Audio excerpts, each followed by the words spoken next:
Hi, this is Melanie Rogers with Fitness Quest 10, one of the Pilates trainers, and today I want to talk about the 5 common misconceptions about Pilates that people have. So the first common misconception that people have is that Pilates is just for women, and that is absolutely not true. First of all, Pilates was developed by a man named Joseph Pilates. He was a gymnast and he was a boxer and he was incredibly strong. And his system of exercise can be contributed to the success of athletes, dancers, men, women. It's a huge challenge on men with flexibility, with core strength, with working the stabilizing muscles that help them perform better in their daily lives and in their sports out there. Here at Fitness Quest 10, we have a lot of elite athletes that's come to Pilates once or twice a week to lengthen, to strengthen, to stretch, and improve their performance. The second misconception I want to talk about is that Pilates is just for your abs. First of all, Pilates is great for your abdominals, your whole entire core center body. It works on stabilizing the muscles of the hips, abs, and back in order to perform daily movements with more ease, less strain, and more effectiveness. However, in Pilates sessions with your trainer, you work with resistance training, you work the arms, you work the legs, you work the back, you work the thighs, you work the glutes, chisel down everywhere, so it is definitely a full body workout. The third misconception about Pilates is that you need to be flexible to do Pilates, and that is absolutely not true.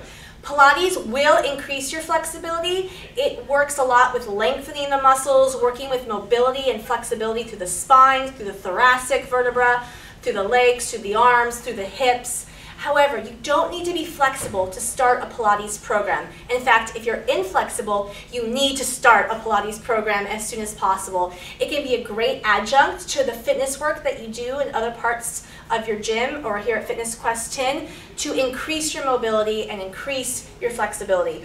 We always start people at their own level and work up to a more advanced level, and we won't give you exercises that stretch you too much. So you absolutely cannot use the excuse of not being flexible enough to do Pilates. So the fourth misconception about Pilates that really gets me is that Pilates looks easy, or that Pilates is easy, and that it's not resistance training. Absolutely not true.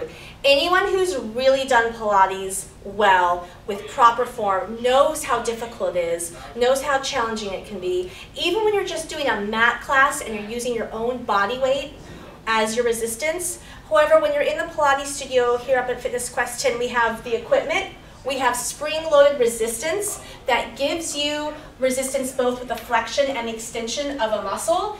It is absolutely resistance training. It's challenging, it works your legs, it works your arms. Sometimes in Pilates we make things lighter to work on form and work from initiating from your core, from your abdominals. However, other times we pump it up, we pump up the resistance and get you to really work those big muscle groups of the legs and arms and back. And a fifth common misconception about Pilates that kind of goes along with number 4 is that Pilates doesn't make you sweat. And that is not true. At first, when you're a beginner, or you maybe have some rehab issues, we may work slow and methodical. Maybe a very deliberate pace in order to get the right muscle groups firing, work from your form, get a nice solid foundation going.